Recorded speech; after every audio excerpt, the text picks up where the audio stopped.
ಎಲ್ರಿಗೂ ನಮಸ್ಕಾರ. ನನ್ನ ಆತ್ಮಗುರುಗಳಾದ ಬ್ರಹ್ಮರ್ಷಿ ಪಿತಾಮಹ ಸುಭಾಷ್ ಪತ್ರಿಜಿಯವರಿಗೆ ಸಾಷ್ಟಾಂಗ ಪ್ರಣಾಮಗಳನ್ನು ಅರ್ಪಿಸ್ತಾ, ನನಗೆ ಜನ್ಮ ಕೊಟ್ಟು ಸಂಸ್ಕಾರವನ್ನು ಕೊಟ್ಟಿರೋ, ನಾನೇ ಆಯ್ಕೆ ಮಾಡ್ಕೊಂಡಿರೋ ನನ್ನ ತಂದೆ ತಾಯಿಗೆ ಕೃತಜ್ಞತಾ ಪೂರ್ವಕವಾದ ನಮಸ್ಕಾರಗಳನ್ನು ಅರ್ಪಿಸ್ತಾ, ಈ ದಿನ ಆತ್ಮನ ಬೆಳವಣಿಗೆ ಬಗ್ಗೆ ತಿಳ್ಕೊಳ್ಳೋಣ. ಆತ್ಮನ ಬೆಳವಣಿಗೆ ಹೇಗೆ ಸಾಗತ್ತೆ ಅನ್ನೋ ಬಗ್ಗೆ ತಿಳ್ಕೊಳ್ಳೋಣ. ದೇಹ ಹೇಗೆ ಹಂತ ಹಂತವಾಗಿ ಬೆಳೆಯುತ್ತೋ, ನಾವು ಕಲಿಕೆಯಲ್ಲಿ ಹೇಗೆ ಹಂತ ಹಂತವಾಗಿ ಜ್ಞಾನಾಭಿವೃದ್ಧಿ ಮಾಡ್ಕೊಳ್ತೀವೋ, ನಡವಳಿಕೆಯಲ್ಲಿ ಹೇಗೆ ಪರಿವರ್ತನೆ ತಂದ್ಕೊಳ್ತೀವೋ, ಹಾಗೇನೆ ಆತ್ಮ ಕೂಡ ತನ್ನದೇ ನಿರ್ಧಾರದಂತೆ ಸಮಯದ ಪರಿಮಿತಿಯಲ್ಲಿ, ಅವಕಾಶಗಳ ಪರಿಮಿತಿಯಲ್ಲಿ, ಇದೇ ಕರ್ಮಭೂಮಿಯಲ್ಲಿ ಮಾನವ ದೇಹದ ಮೂಲಕ ಹಲವಾರು ಜನ್ಮಗಳ ಮೂಲಕ ಜ್ಞಾನಾರ್ಜನೆ ಮಾಡ್ತಾ, ಅನುಭೂತಿಗಳ ಮೂಲಕ ಪರಿವರ್ತನೆ ಹೊಂದುತ್ತಾ, ಆಧ್ಯಾತ್ಮಿಕವಾಗಿ ಅಭಿವೃದ್ಧಿ ಹೊಂದುತ್ತಾ ಸಾಗೋದೇನೆ ಆತ್ಮವಿಕಸನ. ದೇಹದ ಬೆಳವಣಿಗೆ 3 ಡೈಮೆನ್ಷನಲ್, ಅಂದ್ರೆ length into breadth into height ಅಂತ ಅದರಿಂದ ಕೂಡಿದ್ದು. ಅಂದ್ರೆ ಬೆಳವಣಿಗೆ ಹೇಗಾಗಿದೆ ಅನ್ನೋದನ್ನ ಅಗಲ, ಎತ್ತರ ಮತ್ತು ಉದ್ದದಲ್ಲಿ, ಗಾತ್ರದಲ್ಲಿ ಅಳೆಯಬಹುದಾಗಿರೋದನ್ನ ಬೆಳವಣಿಗೆ ಅಂತಾರೆ. ಆತ್ಮನ ಅಭಿವೃದ್ಧಿಯನ್ನ, ಜ್ಞಾನಾನುಭವಗಳನ್ನ, ಕಲಿಕೆಯನ್ನ, ಆಧ್ಯಾತ್ಮಿಕ ಬೆಳವಣಿಗೆಯನ್ನ ಆತ್ಮವಿಕಸನ ಅಂತಾರೆ. ಈ ಆತ್ಮವಿಕಸನ ಎಷ್ಟಾಗಿದೆ ಅಂತ ಯಾರು ಅಳಿಯೋಕಾಗದೆ ಇದ್ರು, ಆಯಾ ದೇಹದ ಮೂಲಕ ಪ್ರಕಟಗೊಳ್ಳುವಂತಹ ಆತ್ಮನ ನಡವಳಿಕೆ, ಆಯ್ಕೆ, ಆಹಾರ, ವಿಹಾರ, ಅವನ ರೀತಿ ನೀತಿಗಳು, ಅವನು ಯಾವ ಚಕ್ರ ಸ್ಥಿತಿಯಲ್ಲಿದ್ದಾನೆ ಅಂತ ತಿಳ್ಕೊಳಕ್ಕೆ ಸಾಧ್ಯ, ಸೂಚಿಸುತ್ತದೆ. ಆತ್ಮ ಮಾನವ ದೇಹವನ್ನ ಪಡೆಯೋ ಮುಂಚೆನೆ ಆತ್ಮಲೋಕದಲ್ಲೇ ತನ್ನ ಗುರಿಯನ್ನ ನಿರ್ಧರಿಸಿರುತ್ತೆ. ತನ್ನ ತಾಯಿಯನ್ನು, ಕುಟುಂಬವನ್ನು, ಕೌಟುಂಬಿಕ ವಾತಾವರಣವನ್ನು, ಸ್ಥಿತಿಗತಿಗಳನ್ನು ತಿಳಿದೇ ಈ ಕರ್ಮಭೂಮಿಗೆ ಬಂದಿದ್ರೂನು, ದೇಹ ಪಡೆದು ಭೂಮಿಗೆ ಬಂದ ನಂತರ ಸಾಮಾನ್ಯವಾಗಿ ಜೀವನ ಸುಖವಾಗಿರ್ಲಿ, ಜೀವನದ ಅನುಭವಗಳು ಸಿಹಿಯಾಗಿರ್ಲಿ, ಸುಂದರವಾಗಿರ್ಲಿ ಅಂತ ಮಾನವ ಬಯಸೋದು ಸಹಜ. ಜೀವನವನ್ನ ಸಾಗಿಸೋವಾಗ ಹಲವು ರೀತಿಯ ಕಷ್ಟಗಳು, ಸಮಸ್ಯೆಗಳು ತಲೆದೋರೋದು ಕೂಡ ಸಹಜವೇ ಹೊರತು, ಜೀವನ ಅನ್ನೋದು ಬಹಳ ಸರಳ ಅಲ್ಲ, ಸುಲಭನೂ ಅಲ್ಲ. ಕಷ್ಟಗಳು ಅನುಭವ ಜ್ಞಾನವನ್ನ ನೀಡುತ್ತವೆ. ಕಷ್ಟಗಳನ್ನ ಎದುರಿಸೋ ಸಾಮರ್ಥ್ಯವನ್ನ ನಮಗ್ ಕೊಡುತ್ತೆ. ನಮ್ಮ ಬುದ್ಧಿ ಪರಿಹಾರವನ್ನ ಸೂಚಿಸೋದ್ರ ಜೊತೆಗೆ ವಿವೇಕವನ್ನ ಕಲಿಸುತ್ತೆ. ಜ್ಞಾನ, ಅನುಭವ ಮತ್ತು ವಿವೇಕದೊಂದಿಗೆ ನಮ್ಮ ಆತ್ಮವನ್ನ ಉನ್ನತ ಮಟ್ಟಕ್ಕೆ ಕರ್ಕೊಂಡು ಹೋಗುತ್ತೆ. ನಮ್ಮ ಗುಣ ಸ್ವಭಾವಗಳನ್ನ ಉತ್ತಮಪಡಿಸ್ಕೊಳ್ಳೋಕೆ, ನಮ್ಮ ಸಾಮರ್ಥ್ಯಗಳನ್ನ ವೃದ್ಧಿಸ್ಕೊಳ್ಳೋಕೆ ಜೀವನ ಅನ್ನೋದು ಒಂದು ಒಳ್ಳೆ ವೇದಿಕೆ. ನಮ್ಗೆ ತೊಂದರೆ ಕೊಡೋರು, ನಮ್ಮ ಶತ್ರುಗಳು, ನಮ್ಗೆ ಸಹಕರಿಸಿದವ್ರು ಎಲ್ರನ್ನೂ ಕೂಡ ನಾವೇ ಆಯ್ಕೆ ಮಾಡ್ಕೊಂಡು ಈ ಪ್ರಸ್ತುತ ಜನ್ಮಕ್ಕೆ ಕರ್ತಂದಿರೋರು ಕೂಡ ನಾವೇನೆ. ಅವರೆಲ್ರೂ ನಮ್ಮ ಆತ್ಮೋನ್ನತಿಗೆ ಸಹಾಯ ಮಾಡೋರೇನೆ. ನಮ್ಮ ಗುರಿ ಸಾಧನೆಗೆ, ನಮ್ಮ ಕರ್ಮಗಳನ್ನ ನಾವು ಕಳ್ಕೊಳ್ಳೋಕೆ ನಮ್ಮ ಪೋಷಕರು ನಮ್ಗೆ ಸಹಕರಿಸಿದ್ರು, ಸಂಕಷ್ಟಗಳನ್ನ, ಸವಾಲುಗಳನ್ನ ಎದುರಿಸ್ಬೇಕಾಗಿ ಬಂದಾಗ ಅಥವಾ ಎದುರಿಸುವಾಗ ಪ್ರತಿ ಮನುಷ್ಯನ್ಗನ್ಸುತ್ತೆ ಈ ಜೀವನ ಸಾಕು, ಈ ಜೀವನನೇ ಬೇಡಪ್ಪ, ಸಾಕಪ್ಪ ಸಾಕು ಅನ್ಸೋದು ಸರ್ವೇ ಸಾಮಾನ್ಯ. ಕಷ್ಟಗಳ ಹಿಂದಿರೋ ಆಧ್ಯಾತ್ಮಿಕ ಕಾರಣನೂ ಗೊತ್ತಿಲ್ಲ. ನಾವೇ ನಮ್ಮ ಹುಟ್ಟನ್ನ, ತಂದೆ ತಾಯಿರ್ನ, ಜೀವನವನ್ನ ಆಯ್ಕೆ ಮಾಡ್ಕೊಂಡು ಬಂದಿರ್ತೀವಿ ಅನ್ನೋ ಪರಿಜ್ಞಾನ ಕೂಡ ಇಲ್ಲದೆ ಇರೋದ್ರಿಂದ ಜೀವನಾನು ಬೇಡ, ಕಷ್ಟನೂ ಬೇಡ ಅಂತ ಹೇಳ್ತಾ ದೇಹತ್ಯಾಗ ಮಾಡ್ಕೊಳ್ಳೋರು ಕೂಡ ಇದ್ದಾರೆ. ಪುನರ್ಜನ್ಮ ಬೇಡವೇ ಬೇಡ, ಹುಟ್ಟು ಸಾವಿನ ಚಕ್ರದಿಂದ ಹೊರಗುಳಿಬೇಕು ಅಂದ್ರೆ ಮುಕ್ತಿ ಪಡಿಬೇಕು. ಮುಕ್ತಿ ಪಡೆಯೋದು ಅಂದ್ರೆ ಏನು? ಮುಕ್ತಿ ಯಾರಿಗೆ? ದೇಹಕ್ಕೋ ಆತ್ಮಕ್ಕೋ ಅಂತ ಮುಂದೆ ನೋಡೋಣ. ಇಂದಿನ ವಿಷಯ ಆತ್ಮ ವಿಕಸನವಾದ್ರಿಂದ ಮೊದಲಿಗೆ ಆತ್ಮ ಅಂದ್ರೇನು ಅಂತ ತಿಳ್ಕೊಳ್ಳೋಣ. ಆತ್ಮ ಅನ್ನೋದು ಒಂದು ಅಭೌತಿಕ ಚೇತನ, ಅಂದ್ರೆ ನಾನ್ ಫಿಸಿಕಲ್ ಎನರ್ಜಿ. ಅದು ಅಂದ್ರೆ ಭೌತಿಕ ಅಲ್ಲ, 3 ಡೈಮೆನ್ಷನಲ್ ಅಲ್ಲ, length into breadth into height ಅಂತ ಅಳಿಯುವಂತಹದ್ದಲ್ಲ, ಉದ್ದ, ಅಗಲ ಮತ್ತು ಎತ್ತರದ ಘನರೂಪದಲ್ಲಿರಲ್ಲ. ಅದೊಂದು ಶಕ್ತಿ ಅಷ್ಟೇ. ಚೈತನ್ಯ ಅಂತ ಹೇಳ್ಬೋದು, ಸ್ವಯಂ ಪ್ರಕಾಶ ಅಂತ ಹೇಳ್ಬೋದು, ಅದೊಂದು ದಿವ್ಯ ಪ್ರಜ್ಞೆ ಅಂತ ಹೇಳ್ಬೋದು, ಡಿವೈನ್ ಕಾನ್ಶಿಯಸ್ನೆಸ್ ಅಂತ.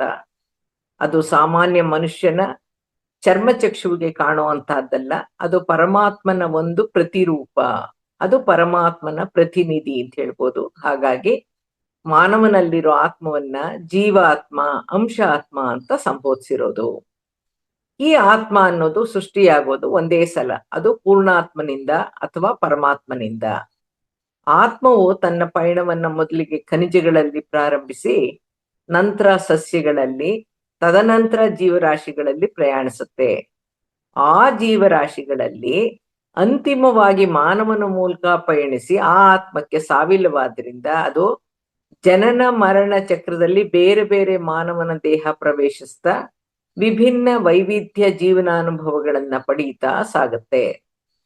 ಆತ್ಮ ಮತ್ತೆ ಮತ್ತೆ ಹುಟ್ಟೋದು ಇಲ್ಲ, ಸಾಯೋದು ಇಲ್ಲ, ಬರೀ ದೇಹಗಳನ್ನ ಬದಲಾಯಿಸ್ಕೊಳ್ತಾ ಇರತ್ತೆ, ಬೇರೆ ಬೇರೆ ಕುಟುಂಬಗಳನ್ನ, ಸ್ಥಿತಿಗತಿಗಳನ್ನ ಆಯ್ಕೆ ಮಾಡ್ಕೊಳ್ಳುತ್ತೆ ಅಷ್ಟೇನೆ. ಹಾಗಾಗಿ ನಮ್ಮ ಹುಟ್ಟು ಸಾವುಗಳ ಲೆಕ್ಕಾಚಾರ ಕೇವಲ ಈ ಜಡ ಶರೀರಕ್ಕೆ ಸಂಬಂಧಿಸಿದ್ದು. ಜನ್ಮದಿನ, ಜನ್ಮ ಕುಂಡ್ಲಿ ಅಂತ ನಾವೇನ್ ಸೆಲೆಬ್ರೇಟ್ ಮಾಡ್ತೀವೋ ಅಥವಾ ನಮ್ಮ ಫ್ಯೂಚರ್ ಹೇಗಿದೆ ಅಂತ ತಿಳ್ಕೊಳಕ್ಕೆ ಜನ್ಮ ಕುಂಡ್ಲಿ ಬರ್ಸ್ತೀವೋ ಅವೆಲ್ಲಾನು ಶರೀರ ಮೂಲವಾದ ಮಾತುಗಳಷ್ಟನೆ. ಆತ್ಮಕ್ಕೆ ವಯಸ್ಸು ಇಲ್ಲ, ಆಯಸ್ಸು ಇಲ್ಲ ಅಂತ ಪತ್ರಿ ಸರ್ ಹೇಳಿದ್ರು. ಆತ್ಮ ಅಂದ್ರೆ ಒಂದು ಶಕ್ತಿ ಚೈತನ್ಯ ಅಂತ ಆಗ್ಲೇ ಹೇಳಿದ್ದೆ ಅಲ್ವಾ.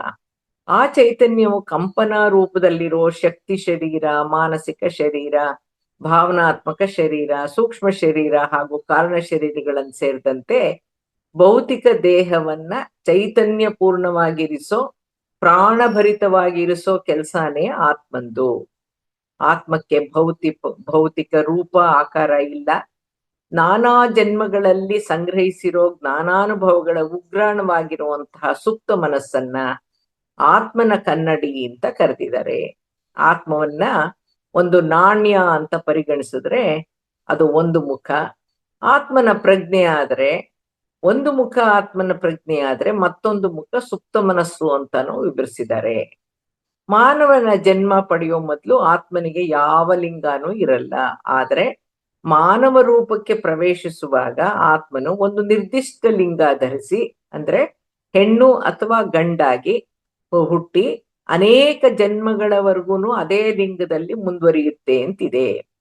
ಜೀವನದ ಪಾಠಗಳನ್ನ ಕಲಿಬೇಕು ಅನ್ನೋ ಹಂಬಲ ಹೊಂದಿರುವಂತಹ, ಜೀವನ ಅನುಭವದ ಜ್ಞಾನ ಬೇಕು ಅನ್ನೋ ತೃಷೆ ಇರುವಂತಹ ಆತ್ಮ ಮಾತ್ರ ಭೂಮಿ ಮೇಲೆ ಮಾನವ ಜನ್ಮನ ತಗೊಳುತ್ತೆ. ಆತ್ಮ ಇಲ್ಲದೆ ಇರುವಂತಹ ದೇಹ ಯೋಚಿಸಕ್ ಸಾಧ್ಯ ಇಲ್ಲ, ಯೋಚಿಸಕ್ ಸಾಧ್ಯ ಇಲ್ಲ. ಆತನ ಪಂಚೇಂದ್ರಿಯಗಳು ಕಾರ್ಯನಿರತವಾಗಿರಕ್ಕೆ ಸಾಧ್ಯ ಇಲ್ಲ, ಹಾಗೂ ಯಾವುದೇ ಭೌತಿಕ ಹಾಗೂ ಮಾನಸಿಕ ಚಟುವಟಿಕೆಗಳು ನಡೆಯಕ್ಕೆ ಸಾಧ್ಯ ಇಲ್ಲ. ಒಮ್ಮೆ ಜೀವಾತ್ಮನು ದೇಹವನ್ನ ತೊರೆದಾಕ್ಷಣ ದೇಹ ಜಡ, ಅಜೇತವಾಗಿ ಕೊಳೆಯಕ್ಕೆ ಶುರುವಾಗುತ್ತೆ. ಹಾಗಾಗಿ ಆತ್ಮನ ಸೂಕ್ಷ್ಮ ರೂಪನೇ ಪ್ರಾಣ, ಜೀವ ಅಂತನೂ ಸಂಬೋಧಿಸಿದ್ದಾರೆ. ಮಾನವನಾಗಿ ವಿಕಸಿತಗೊಂಡಂತ ಆತ್ಮವು ಪ್ರತಿ ಸಲ ಜನ್ಮ ತಗೊಳ್ಳೋ ಸರದಿ ಬಂದಾಗ ಅದರ ಪೂರ್ಣಾತ್ಮ 4 ಜನ ಗರ್ಭಿಣಿ ಸ್ತ್ರೀಯರನ್ನ ತೋರಿಸಿ ಆತ್ಮದ ಕರ್ಮ ಲೆಕ್ಕಾಚಾರಗಳನ್ನು ತೋರಿಸಿ ಆತ್ಮದ ಪೂರ್ತಿ ಮಾಡಿದ ಅಥವಾ ಸಾಧಿಸಲಾಗದೆ ಇರುವಂತ ಆಸೆ ಆಕಾಂಕ್ಷೆಗಳನ್ನೂ ತೋರಿಸಿ ಆ ಕುಟುಂಬಗಳ ವಾತಾವರಣ, ಆ ರೀತಿ ನೀತಿ ಸಂಸ್ಕಾರಗಳನ್ನ, ಸಾಧ್ಯ ಅಸಾಧ್ಯಗಳನ್ನೂ ತೋರಿಸಿ ಸವಿಸ್ಬೇಕಾಗಿರುವಂತ ಕರ್ಮಗಳನ್ನೂ ವಿವರಿಸಿ ಆಯ್ಕೆಗೆ ಸ್ವತಂತ್ರವನ್ನು ಆ ಆತ್ಮಕ್ಕೆ ಕೊಡ್ಲಾಗತ್ತೆ. ಇವೆಲ್ಲದರ ಆಧಾರದ ಮೇಲೆ ಆ ಆತ್ಮನೇ ಲೈಫ್ ಅನ್ನ ಡಿಸೈನ್ ಮಾಡಿಕೊಂಡು ಪೂರ್ಣ ಆತ್ಮನಿಗೆ ತಿಳಿಸಿದ ಮೇಲೇನೆ ಪೂರ್ಣಾತ್ಮ ಭೂಲೋಕ ಪ್ರಯಾಣಕ್ಕೆ ಅವಕಾಶ ಮಾಡಿಕೊಡೋದು ಅಂತ ಪತ್ರಿ ಸರ್ ಹೇಳಿದ್ರು. ಈ ಆತ್ಮ ತನ್ನಲ್ಲಿ ಸುಪ್ತವಾಗಿರುವಂತಹ ಒಳ್ಳೆಯ ಮತ್ತು ದುಷ್ಟ ಸ್ವಭಾವಗಳನ್ನೆಲ್ಲ ವ್ಯಕ್ತಗೊಳಿಸಿದ ಮೇಲೆ, ಧ್ಯಾನದ ಮೂಲಕ ಪರಿಶುದ್ಧನಾದ ಮೇಲೆ, ವಾಸನೆಗಳಿಂದ ಹೊರಬಂದ ಮೇಲೆ, ಆತ್ಮಜ್ಞಾನಿ ಆದ್ಮೇಲೆ ಭೂಮಿಯ ಮೇಲೆ ಸಂಪಾದಿಸಿದ ಎಲ್ಲ ರೀತಿಯ ಜ್ಞಾನಾನುಭವದ ಜೊತೆ ತನ್ನ ಮೂಲವಾದ ಪರಮಾತ್ಮನೊಂದಿಗೆ ಲೀನವಾಗೋದೇನೆ ಮೋಕ್ಷ ಅನ್ನೋದು. ಪ್ರತಿ ಆತ್ಮದ ಉದ್ದೇಶ ಇದೇ ಆಗಿರುತ್ತೆ. ಅದು ಒಂದೆರಡು ಜನ್ಮಗಳಲ್ಲಿ ಸಾಧಿಸುವಂತಹದ್ದಲ್ಲ, ಹಂತ ಹಂತವಾಗಿ ಹಲವು ಜನ್ಮಗಳಲ್ಲಿ ಸಾಗಿ ಅನುಭವ ಪೂರ್ವಕವಾಗಿ ಮುಕ್ತಿ ಮೋಕ್ಷ ಸಾಧಿಸೋ ಅಂಥದ್ದು. ಮಾನವನಲ್ಲಿರೋ ಈ ಆತ್ಮನ ಇರುವಿಕೆಯನ್ನ ಭಗವಾನ್ ಶ್ರೀಕೃಷ್ಣನ ಭಗವದ್ಗೀತೆಯಲ್ಲಿ ಏನಂತ ವಿವರಿಸಿದೆ ಅಂದ್ರೆ, ಮಾನವ ಅಂದ್ರೆ ದೇಹ ಪ್ಲಸ್ ಆತ್ಮ ಪ್ಲಸ್ ಮನಸ್ಸು ಪ್ಲಸ್ ಬುದ್ಧಿ ಅಂತ ವಿವರಿಸಿದೆ. 3ನೇ ಅಧ್ಯಾಯದ 42ನೇ ಶ್ಲೋಕದಲ್ಲಿ ಇಂದ್ರಿಯಗಳು ಹೆಚ್ಚಿನದು, ಇಂದ್ರಿಯಗಳಿಗಿಂತ ಮನಸ್ಸು ಹೆಚ್ಚಿನದು, ಮನಸ್ಸಿಗಿಂತಾನು ಬುದ್ಧಿ ಹೆಚ್ಚಿನದು, ಆದ್ರೆ ಯಾವನು ಬುದ್ಧಿಗಿಂತ ಹೆಚ್ಚಿನವನು ಅವನು ಆತ್ಮ ಅಂತ ವಿವರಿಸಿದೆ. ಈ ಆತ್ಮ ಮತ್ತು ಮನಸ್ಸು ಭೌತಿಕ ರೂಪದಲ್ಲಿ ಇಲ್ಲದೆ ಇದ್ರೂನು ದೇಹ ಮತ್ತು ಆತ್ಮ ಬೇರೆ ಬೇರೆ ಅನ್ನೋದನ್ನ ಇತ್ತೀಚೆಗೆ ವೈಜ್ಞಾನಿಕವಾಗಿ ಕೂಡ ರುಜುವಾತ್ಪಡಿಸಿದ್ದಾರೆ.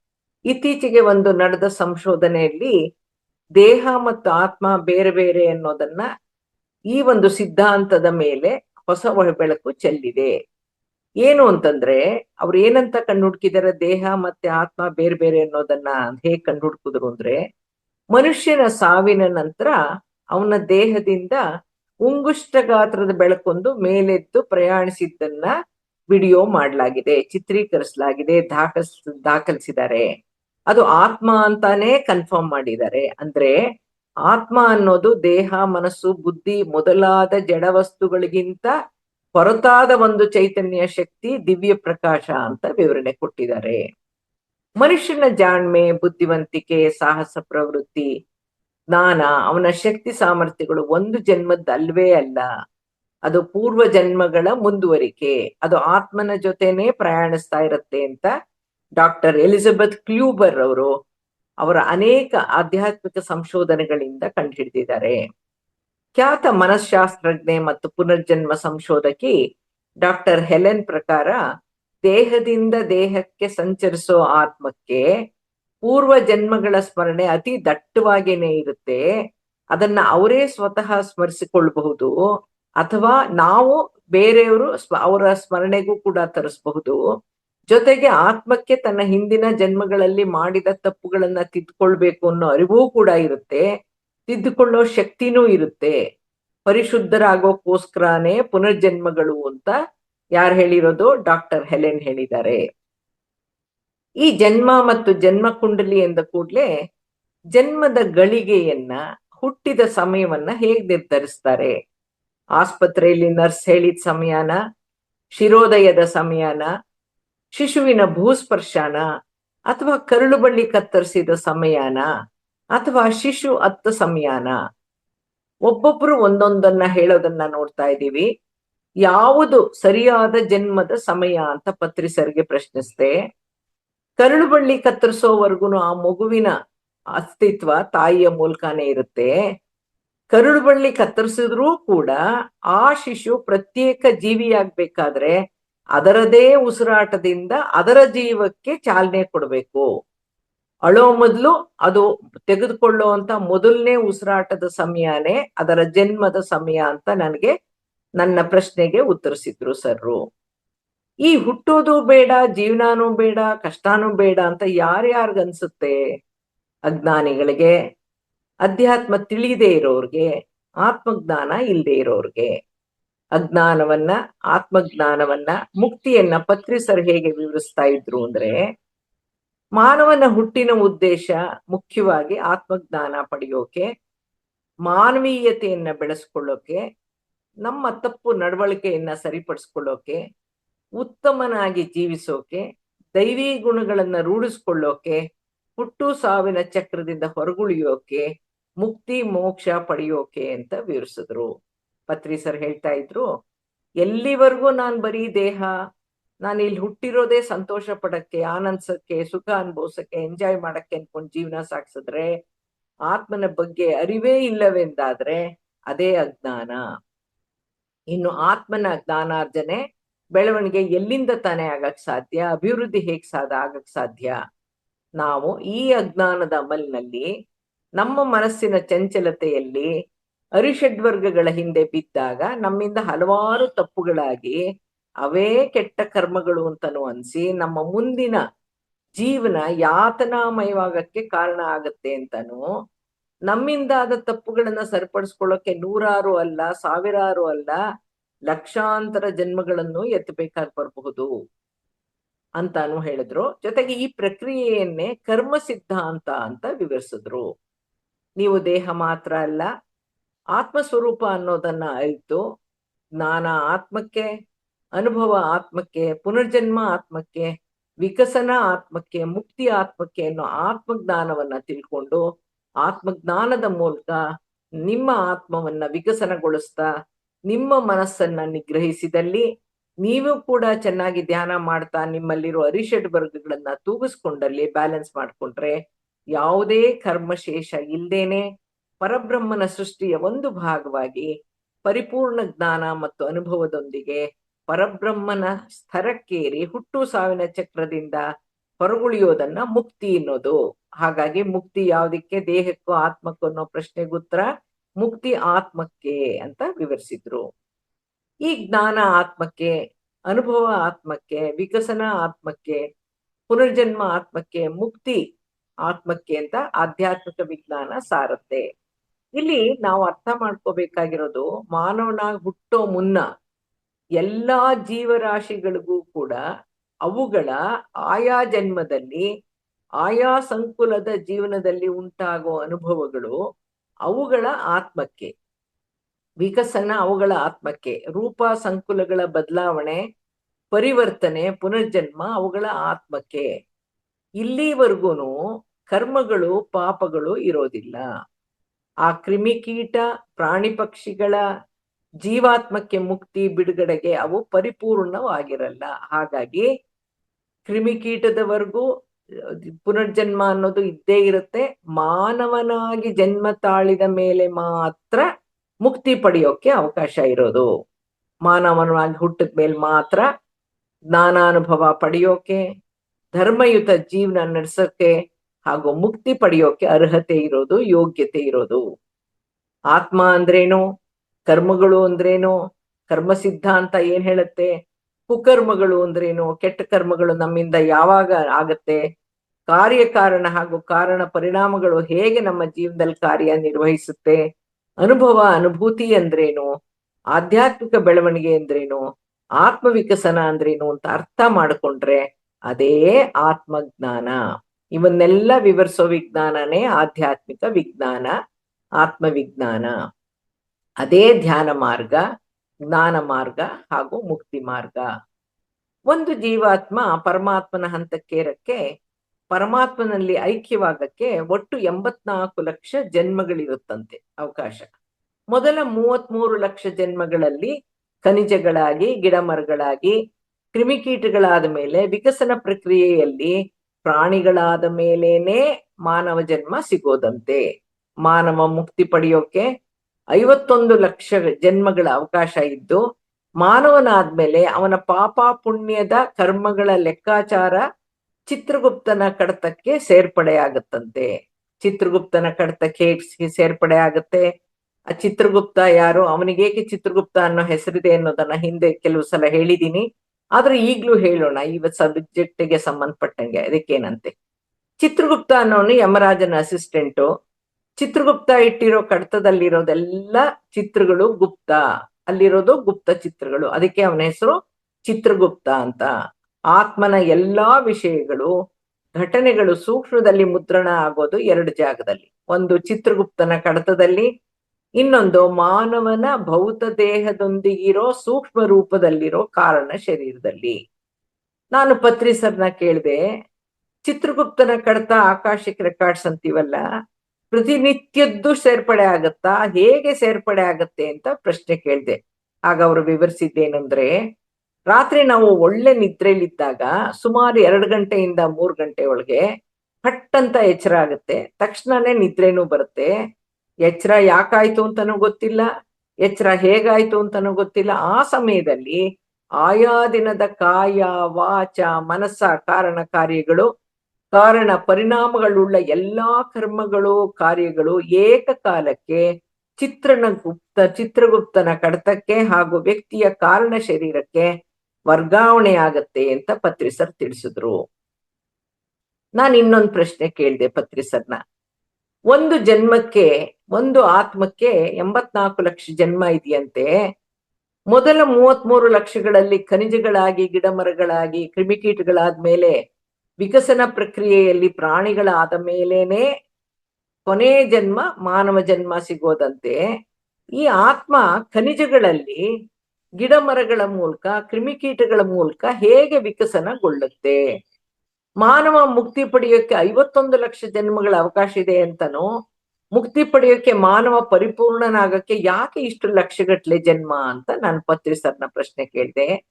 ಅದಕ್ಕೆ ಪತ್ರಿ ಸರ್ ಹೇಳಿದ್ರು, ಆತ್ಮ ಅಂದ್ರೇನು, ಆತ್ಮ ಅನ್ನೋದು ಒಂದು ಶಕ್ತಿ ಮತ್ತು ಪ್ರಜ್ಞೆ. ಅದು ಭೂಮಿಯ, ಪೃಥ್ವಿಯ, ಮಣ್ಣು ಕಲ್ಲಿನಲ್ಲಿ ಖನಿಜದಿಂದ ಪಯಣ ಪ್ರಾರಂಭಿಸುತ್ತೆ. ಅದಕ್ಕೆ ಯಾವ ಚಲನೆನೂ ಇರಲ್ಲ, ಸಹಜ ಪ್ರವೃತ್ತಿ ಇನ್ಸ್ಟಿಕ್ಟ್ ಇರಲ್ಲ, ಅರಿವು ಅತಿ ಕಡಿಮೆ ಇರುತ್ತೆ, ಅಂದ್ರೆ ಲೀಸ್ಟ್ ಕಾನ್ಶಿಯಸ್ನೆಸ್ ಇರುತ್ತೆ. ಅದಕ್ಕೆ ಫ್ರೀ ವಿಲ್ ಇರಲ್ಲ, ಪ್ರಕಟಗೊಳ್ಳುವಂತ ಜೀವ ಇಲ್ಲ.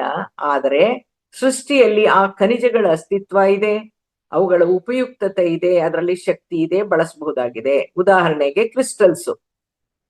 ಈ ಕ್ರಿಸ್ಟಲ್ಸ್ ನ ಆಭರಣಗಳಲ್ಲಿ ಬಳಸಲ್ವಾ, ಹೀಲಿಂಗ್ಗೆ ಬಳಸಲ್ವಾ? ವಿಜ್ಞಾನಿಗಳು ಖನಿಜ ನಿಕ್ಷೇಪಗಳನ್ನ ಗುರುತಿಸಿ ಬಳಸ್ತಾ ಇಲ್ವಾ? ಬಳಕೆಯಾಗುವವರೆಗೂ ಅದರ ಅಸ್ತಿತ್ವ ಅಲ್ಲಿರುತ್ತೆ. ನಂತರ ಅಲ್ಲಿನ ಆತ್ಮಕ್ಕೆ ಮುಂದಿನ ಹಂತಕ್ಕೆ ಬಡ್ತಿ ಸಿಕ್ಕುತ್ತೆ. ಖನಿಜ ಅಲ್ಲಿದ್ದಂತಹ ಆತ್ಮ ಈಗ ಬಡ್ತಿ ಪಡೆದು ಗಿಡ ಮರಗಳಲ್ಲಿ, ಹಣ್ಣು ತರಕಾರಿಗಳಲ್ಲಿ, ಸಸ್ಯ ಸಂಕುಲದಲ್ಲಿ ಜೀವಿಸುತ್ತೆ. ಗಿಡ ಮರಗಳಲ್ಲಿ ಹೇಗಿರುತ್ತೆ? ಗಿಡ ಮರಗಳಲ್ಲಿ ಜೀವದ ರೂಪದಲ್ಲಿದ್ದು ಬೆಳವಣಿಗೆಯ ರೂಪದಲ್ಲಿ ರುಚಿಕರವಾದ ಹಣ್ಣುಗಳನ್ನ, ಬಣ್ಣ ಬಣ್ಣದ ಹಣ್ಣು ಹಂಪಲುಗಳನ್ನ, ತರಕಾರಿನ ಕೊಡುತ್ತವೆ.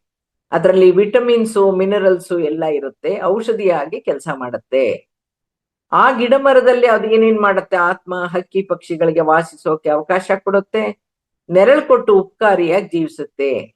ಗಿಡ ಮರಗಳು ಸಂಗೀತಕ್ಕೆ, ಭಾವನೆಗಳಿಗೆ ಸ್ಪಂದಿಸುತ್ತೆ, ಪ್ರಾಣಿ ಸಂಕುಲಕ್ಕೆ ಆಹಾರ ಕೊಡುತ್ತೆ, ಕ್ರಿಮಿಕೀಟಗಳಿಗೆ, ಪ್ರಾಣಿ ಪಕ್ಷಿಗಳಿಗೆ ಆಸರೆಯಾಗುತ್ತೆ. ಗಿಡ ಮರಗಳು ಆಕ್ಸಿಜನ್ ಕೊಡುತ್ತವೆ, ಜೀವ ರಕ್ಷಣೆ ಮಾಡುತ್ತವೆ, ಪರಿಸರ ಸ್ನೇಹಿಯಾಗಿರುತ್ತೆ. ಇವೆಲ್ಲ ಆಯಾ ಆತ್ಮಗಳ ಆತ್ಮಸ್ಥಿತಿಯ ಅನುಭವಗಳು, ಇತರ ಸಂಕುಲಕ್ಕೆ ಕೊಡುಗೆಗಳು. ತಾನು ಪಡ್ಕೊಳ್ಳೋಕ್ಕಿಂತ ಕೊಡೋದೇ ಹೆಚ್ಚು. ಗಿಡ ಮರಗಳಲ್ಲಿನ ಆತ್ಮದ ಅರಿವು, ಪ್ರಜ್ಞೆಯು ಖನಿಜ ಸ್ಥಿತಿಗಿಂತ ಜಾಸ್ತಿ.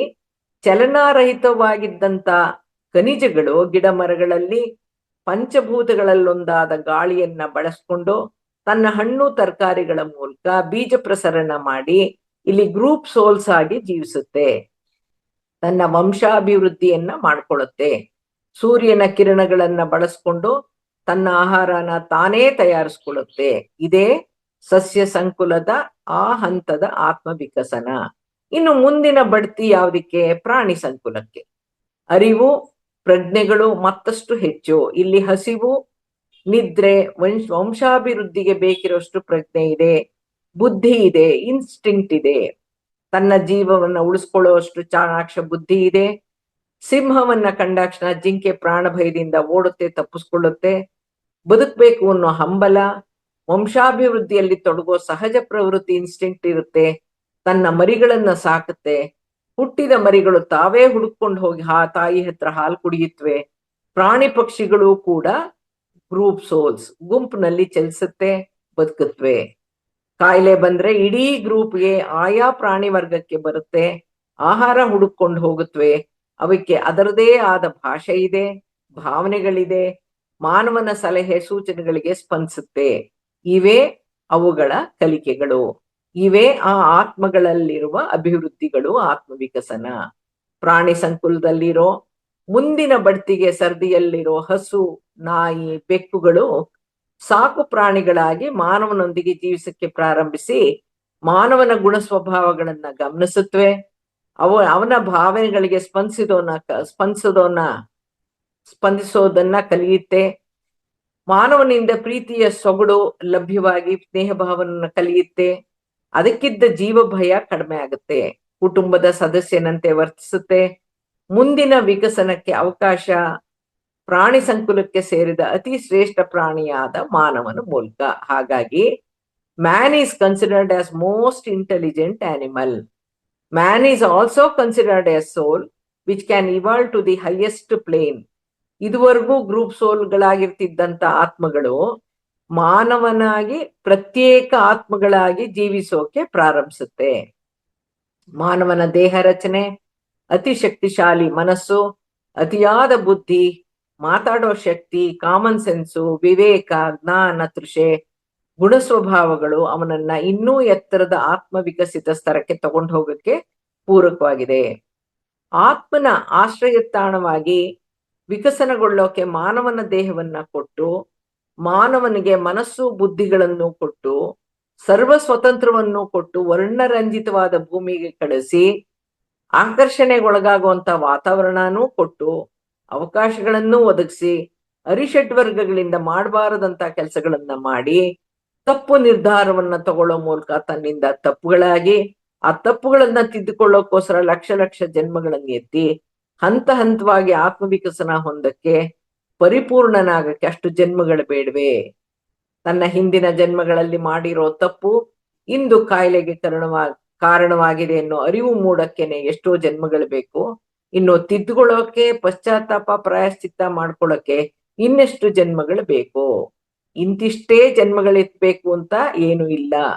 ಆಧ್ಯಾತ್ಮಿಕತೆಯ ಹಾಗೂ ನೈತಿಕತೆಯ ಜ್ಞಾನ ಬೇಗ ಮೂಡಿದ್ರೆ, ಧರ್ಮಯುತ ಪ್ರಜ್ಞಸಹಿತ ಜೀವನ ನಡೆಸಿದ್ರೆ, ತಪ್ಪುಗಳಾಗದಂಗೆ ಎಚ್ಚರ ವಹಿಸಿದ್ರೆ, ಮನೋನಿಗ್ರಹ ಸಾಧಿಸಿದಲ್ಲಿ, ದೈವಿ ಗುಣಗಳನ್ನ ಬೆಳೆಸ್ಕೊಂಡಲ್ಲಿ, ಮಾನವೀಯತೆ ಮೂಡಿ ಸತ್ಕಾರ್ಯಗಳನ್ನೇ ಮಾಡದಲ್ಲಿ ಭಗವಂತನಿಗೆ ಬೇಗ ಹತ್ರ ಆಗ್ತಾನೆ. ಯಾಕಂದ್ರೆ ಸತ್ಕಾರ್ಯಗಳನ್ನ ಮಾಡುವಂತಹ ಸನ್ಮಾರ್ಗದಲ್ಲಿ ನಡೆಯುವಂತಹ ವ್ಯಕ್ತಿ ಪರಮಾತ್ಮನಿಗೆ ಪ್ರೀತಿ ಪಾತ್ರ ಅಂತ ಪತ್ರಿಸರ್ ವಿವರಿಸಿದ್ರು. ಬುದ್ಧಂದು ಕೇವಲ 569 ಜನ್ಮಗಳು ಮಾತ್ರ. ಬುದ್ಧನದು ದಿವ್ಯಾತ್ಮ ಅಂತನೂ ವಿವರಿಸಿದ್ರು ಪತ್ರಿಸರ್. ನನ್ನ ಮಾನವ ಮುಕ್ತಿ ಪಡೆಯೋಕೆ 51 ಲಕ್ಷ ಜನ್ಮಗಳ ಅವಕಾಶ ಇದೆ. ಮುಕ್ತಿ ಪಡೆಯೋಕೆ ಮಾನವ ಪರಿಪೂರ್ಣನಾಗೋಕೆ ಯಾಕೆ ಇಷ್ಟು ಲಕ್ಷಗಟ್ಲೆ ಜನ್ಮ ಅಂತ ಕೇಳಿದಿಕ್ಕೆ ಅವ್ರು ಕೊಟ್ಟಂತ ಡೀಟೇಲ್ಸ್ ಇಷ್ಟಿದೆ ನಮ್ಗೆ. ಆತ್ಮನಿರೋ ಮಾನವ ಅಂದ್ರೆ ಕೇವಲ ದೇಹ ಮಾತ್ರ ಆಗಿರ್ದೇನೆ ಅದನ್ನ ಮೀರಿದಂತ ಇಂದ್ರಿಯಗಳಿವೆ, ಮನೋಬಲ ಇದೆ, ಬುದ್ಧಿಶಕ್ತಿ ಇದೆ, ಪ್ರಜ್ಞೆ ಇದೆ, ಜಾಗೃತಿ ಇದೆ, ಜೊತೆಗೆ ಇವೆಲ್ಲವನ್ನು ಮೀರಿದಂತ ಆತ್ಮಚೇತನ ಮಾನವನಲ್ಲಿರುತ್ತೆ. ಅದಕ್ಕೆ ಅವನನ್ನ ಜೀವಾತ್ಮ ಅನ್ನೋದು. ಮಾನವನಲ್ಲಿ ಇಚ್ಛಾಶಕ್ತಿ, ಕ್ರಿಯಾಶಕ್ತಿ ಹಾಗೂ ಜ್ಞಾನಶಕ್ತಿ ಇದೆ. ಅದಕ್ಕೆ ಮಾನವ ಜನ್ಮವನ್ನ ಶ್ರೇಷ್ಠ ಜನ್ಮ ಅಂತ ಕರೆಯೋದು. ಈ ಮಾನವ ತನ್ನ ಇಚ್ಛಾಶಕ್ತಿ, ಕ್ರಿಯಾಶಕ್ತಿ ಹಾಗೂ ಜ್ಞಾನಶಕ್ತಿಯನ್ನ ಯಾವ ರೀತಿಯಲ್ಲಿ, ಎಷ್ಟರ ಮಟ್ಟಿಗೆ, ಯಾವ ಕಾರಣಕ್ಕಾಗಿ, ಎಲ್ಲಿ ಬಳಸ್ತಾನೆ, ಹೇಗೆ ಬಳಸಿ ಬೆಳೀತಾನೆ, ಆತ್ಮವನ್ನ ಹೇಗೆ ವಿಕಸನಗೊಳಿಸ್ತಾನೆ ಅನ್ನೋ ಆಧಾರದ ಮೇಲೆ ಅವನ ಬೆಳವಣಿಗೆಯನ್ನ, ಅವನ ಆತ್ಮಸ್ಥಿತಿಯನ್ನ ಪತ್ರಿಸರು 7 ಹಂತಗಳಾಗಿ ವಿಂಗಡಣೆ ಮಾಡಿ ಅವನ ಗುಣ ಸ್ವಭಾವ, ಅವನ ಜ್ಞಾನ ತೃಷೆ, ಅವನಲ್ಲಿ ಆಗೋ ಪರಿವರ್ತನೆ, ಅವನ ಜೀವನಾನುಭವಗಳನ್ನ ಅವನಲ್ಲಿರೋ 7 ಚಕ್ರಗಳಿಗೆ ಹೊಂದಿಸಿ, ಅಂದ್ರೆ ಸಹಸ್ರಾರ, ಆಜ್ಞಾ, ವಿಶುದ್ಧ, ಅನಾಹತ, ಮಣಿಪುರ, ಸ್ವಾಧಿಷ್ಠಾನ ಮತ್ತು ಮೂಲಾಧಾರ ಚಕ್ರಗಳಿಗೆ ಹೊಂದಿಸಿ ಅವನ ಆಧ್ಯಾತ್ಮಿಕ ಬೆಳವಣಿಗೆಯನ್ನ, ಆತ್ಮ ವಿಕಸನವನ್ನ ತಿಳಿಬಹುದು ಅಂತ ವಿವರಿಸಿದ್ದಾರೆ. ನಾವು ಪರಮಾತ್ಮನ ಅಂಶಾತ್ಮ.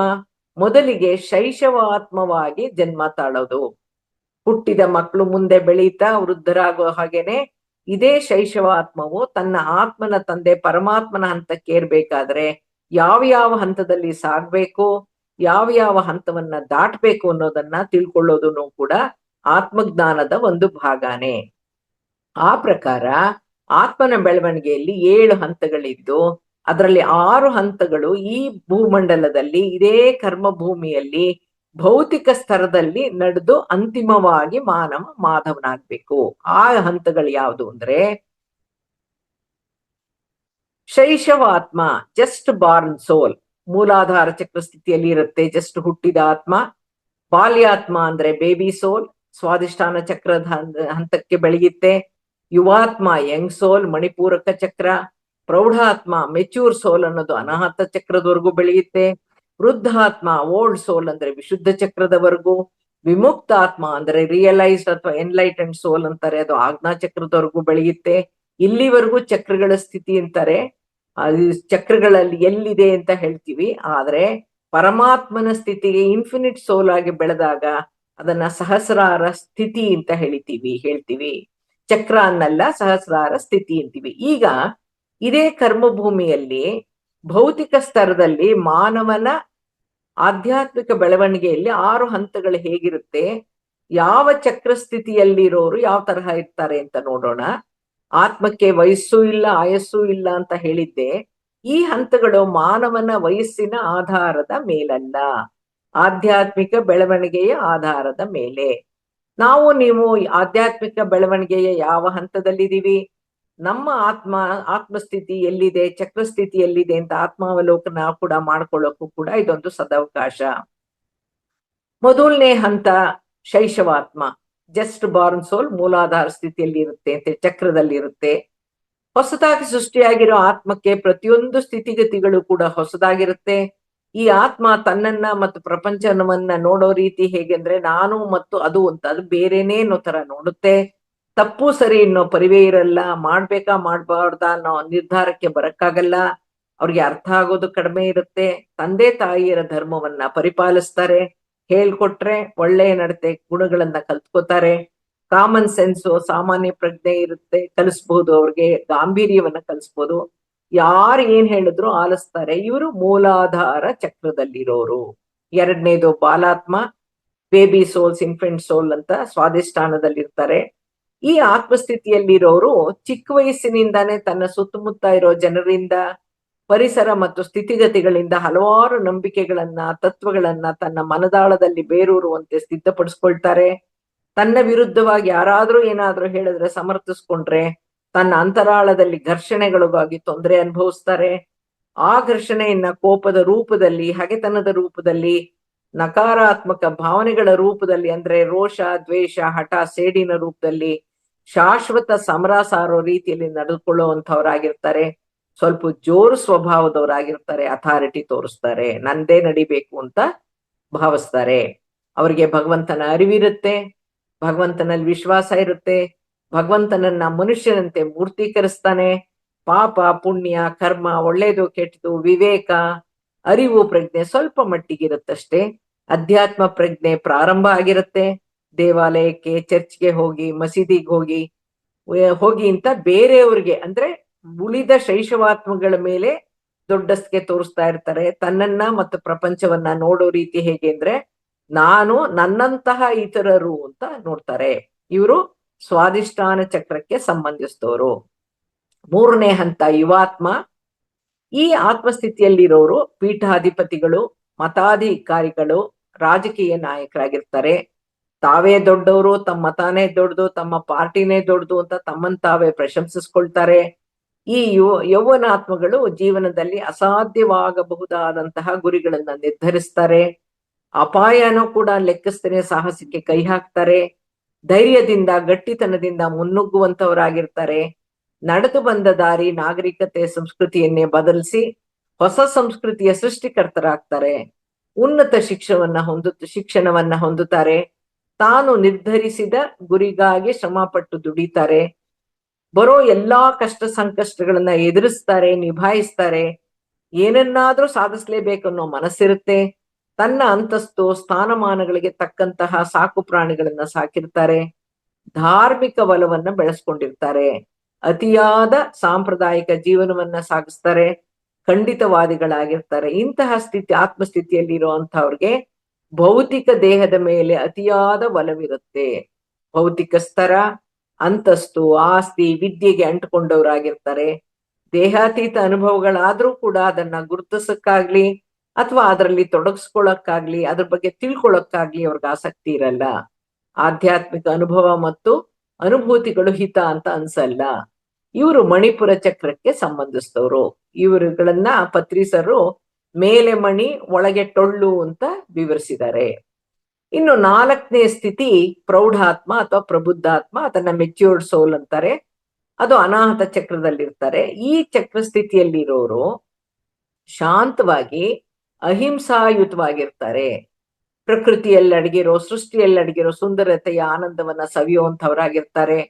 ಯುವಾತ್ಮ ತನ್ನ ಆತ್ಮಸ್ಥಿತಿಯಲ್ಲಿ ಕಲಿತ ವಿದ್ಯೆ, ನಿರ್ಧರಿಸಿದ ಗುರಿ, ಆ ಹಠ, ಛಲ, ಸಾಹಸ, ಸಾಧಿಸುವಿಕೆ, ಆ ಗಟ್ಟಿಗತನ, ಧೈರ್ಯ, ಧಾರ್ಮಿಕ ಒಲವು, ಸಂಪ್ರದಾಯ ಪರಿಪಾಲನೆ, ಖಂಡಿಸುವಂತ ಗುಣಗಳು ಈ ಪ್ರಬುದ್ಧಾತ್ಮ ಆತ್ಮಸ್ಥಿತಿಗತಿಗೆ, ಆತ್ಮನ ಬೆಳವಣಿಗೆಗೆ ಪೂರಕವಾಗಿ ಪ್ರಭಾವಿತವಾಗಿರುತ್ತೆ.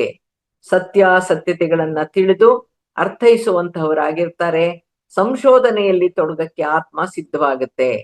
ಜೀವನ ಸಂಬಂಧಿತ ಕಾರ್ಯಕಾರಣಗಳ ಬಗ್ಗೆ ಪ್ರಶ್ನೆಗಳು ಸಾಲು ಸಾಲಾಗಿ ಒಂದ್ರ ಹಿಂದೆ ಒಂದು ಮೂಡ್ತಾ ಈ ಜೀವ ಮತ್ತು ಜೀವನಕ್ಕೆ ಪ್ರೇರಣೆ ಯಾವುದು ಅಂತ ತಿಳ್ಕೊಳ್ಳೋ ಅನ್ನೋ ಕುತೂಹಲ ಮೂಡುತ್ತೆ.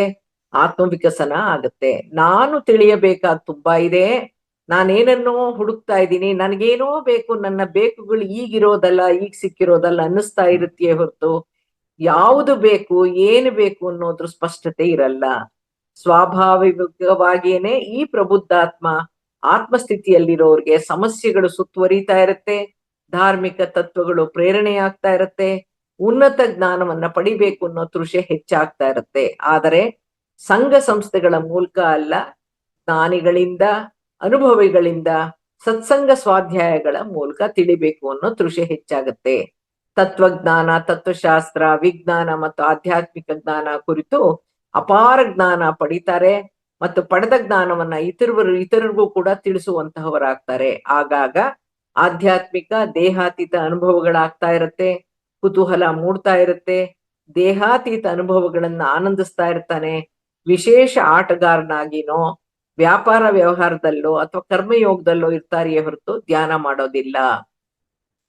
ಇವರು ಅನಾಹತ ಚಕ್ರದಲ್ಲಿ ಇರ್ತಾರೆ. ಬಾಲ್ಯಾತ್ಮ, ಬೇಬಿ ಸೋಲ್, ಇನ್ಫೆಂಟ್ ಸೋಲ್ಗಳನ್ನ ಈ ಪ್ರಬುದ್ಧಾತ್ಮಗಳ ಹತ್ರ ಅಭಿವೃದ್ಧಿ ಹೊಂದಕ್ಕೋಸ್ಕರ ಕಳಿಸ್ತಾರೆ. ಪತ್ರಿ ಸರ್ ಒಂದು ಒಳ್ಳೆ ವಿಚಾರ ಹೇಳಿದ್ರು. ಅನಾಹತ ಚಕ್ರಕ್ಕೆ ಬರೋವರೆಗೂ ಯಾರು ಧ್ಯಾನಕ್ಕೆ ಬರಲ್ಲ ಅಂತ ತಿಳಿಸಿದ್ರು. ಈಗ ನಾವು ಅರ್ಥ ಮಾಡ್ಕೊಳ್ಳೋಣ ನಾವ್ ಎಲ್ಲಿದ್ದೀವಿ ಅಂತ ತಿಳ್ಕೊಳ್ಳೋಕೆ. 5ನೇದು ವೃದ್ಧಾತ್ಮ, ಓಲ್ಡ್ ಸೋಲ್. ಇವರು ಇದು ವಿಶುದ್ಧ ಚಕ್ರ ಸ್ಥಿತಿಯಲ್ಲಿರೋರು. ಈ ಆತ್ಮಸ್ಥಿತಿಯಲ್ಲಿರೋರು ನಾನು ಯಾರು, ಎಲ್ಲಿಂದ ಬಂದೆ, ಈ ಸೃಷ್ಟಿಯ ರಹಸ್ಯ ಏನು, ಭಗವತ್ ತತ್ವ ಏನು ಅನ್ನೋ ಜಿಜ್ಞಾಸೆಯಲ್ಲಿರ್ತಾರೆ. ಧ್ಯಾನಾಭಿಲಾಷವುಳ್ಳವರಾಗಿರ್ತಾರೆ. ಧ್ಯಾನ ಪ್ರಾರಂಭ ಮಾಡಿ ಸಾಧನೆಯಲ್ಲಿ ತೊಡಗ್ತಾರೆ. ಇವರ ಆದರ್ಶ ಸೂತ್ರ ಏನು ಅಂದ್ರೆ, ನಿನಗೇನ್ ಬೇಕೋ ನೀನ್ ಮಾಡು, ನನಗೇನ್ ಬೇಕೋ ನಾನ್ ಮಾಡ್ತೀನಿ ಅನ್ನೋಂಥವ್ರಾಗಿರ್ತಾರೆ. ಬೇರೆಯವರ ಬಲವಂತಕ್ಕೆ ಅವ್ರು ಹೇಳಿದ್ ಮಾಡಲ್ಲ.